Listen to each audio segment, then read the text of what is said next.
Welcome to another Sound Only podcast. Remember my last one where I was talking about how LGBTQ people were seemingly kept out of the conversation and were somewhat ignored in the LGBTQ rights movement at large because we had no visibility in it, we were nowhere shown near the front and everything? Well, I didn't really intend to do a follow-up on that. That was until I heard about the CNN LGBTQ town hall. And from what I understand, according to the president of HRC, the one who wrote the article I read from last time, they were talking about how inclusive it was to finally have this moment where LGBTQ people were leading the conversation in a political town hall. And it felt really exciting to see that finally happen. That was until I saw this. In an article from Out.com, apparently, a black trans activist was cut from CNN's LGBTQ town hall event. Once again, we were kept out. That's right. We didn't get to have a say this time, once again. According to the article, trans activist commentator Ashley Marie Preston was invited to ask a question during CNN LGBTQ town hall on Thursday night. But after the opportunity was withdrawn by the network at the last minute, Preston says she made a bold choice. She decided to withdraw her presence from the televised event altogether.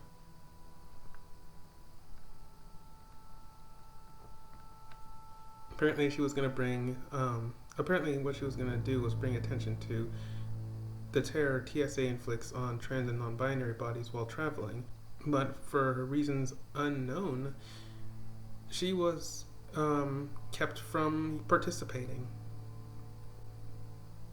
She also didn't want to attend after the offer to ask questions was withdrawn because she didn't want to be tokenized and that her presence could be used as a shield against concerns about trans community representation at the event. So basically what she's saying, she didn't want to just show up and then be kept out and then basically say, see, LGBTQ people here are represented and you're just to show them, just to be set dressing. That's not fair.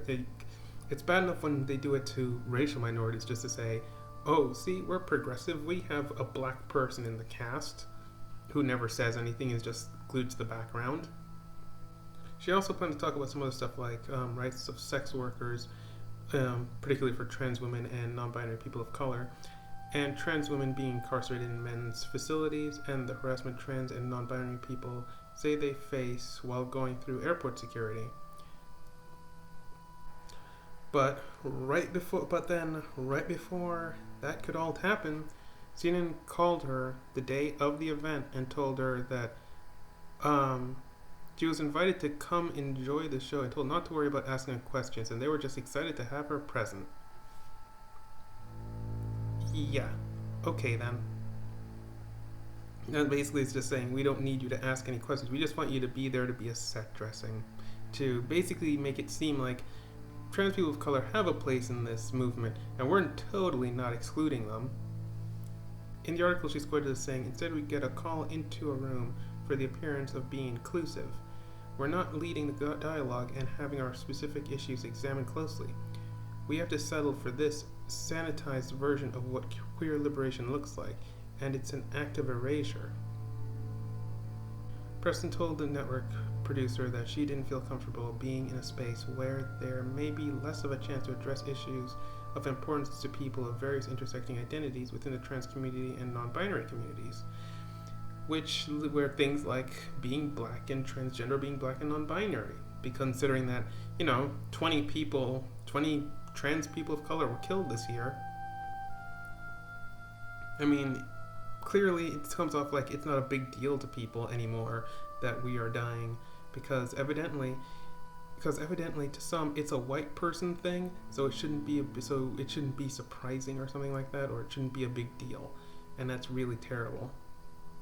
She's also quoted as saying, instead we get a call into a room for the appearance of being inclusive. We're not leading the dialogue and having our specific issues examined closely. We have to settle for this sanitized version of what queer liberation looks like, and it's an act of erasure. We're falling through the cracks of catch-all advocacy, and it doesn't catch all of us. According to Blossom Brown, who's quoting the article, saying, "Not one black trans woman has taken the mic tonight.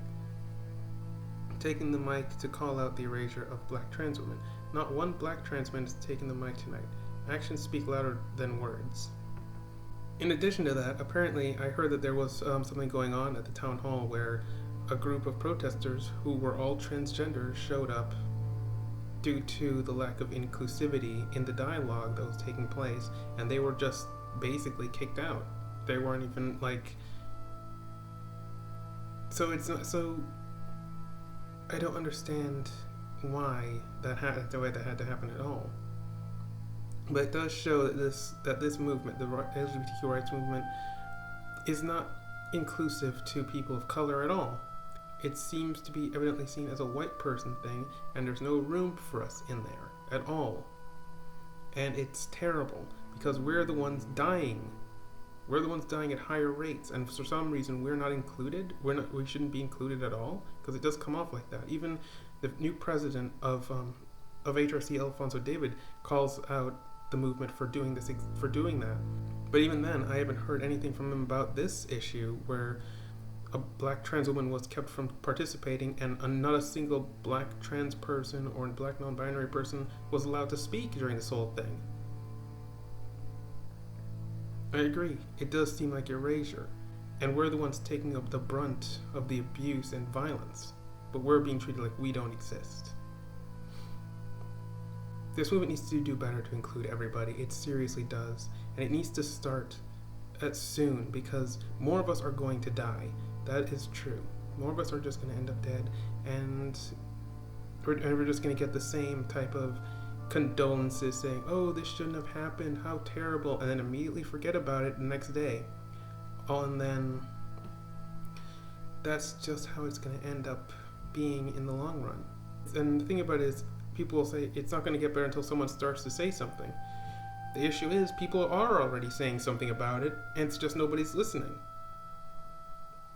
We can't make people listen, and that's one of the major issues here.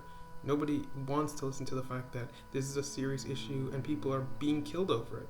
Because I remember always people saying how inclusive this movement is, but evidently it doesn't seem to be. Not to people of color. We seem to be kept out. We're not allowed to ask questions. We're only allowed to be there so that you can say, "See, we're inclusive. We have our token black or token brown person here." That's what it feels like, and that's the vibe I got from this article of talking about the town hall. We're just the token to say, "See, we're inclusive, but do you really care about our struggle or about what we go through?" Remember, 20 of us died this year. But for some reason, we're not allowed to have a conversation about that. And keep in mind, it took 19 of us to die before a major news network even took notice.